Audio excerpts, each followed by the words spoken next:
Me and my aunt are looking for both of the babies inside, but we couldn't find them. So the last place to look was outside, and then activists heard my baby brother shouting, "Nicholea is in the pool!" and then he said that he's drowning, and then I had to sprint across right here and jump right in the pool, and I lifted her up and gave her to my aunt. I feel really happy that Nicholea is okay.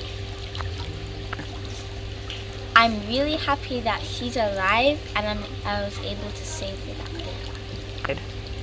Thank you, Buddy, to save me.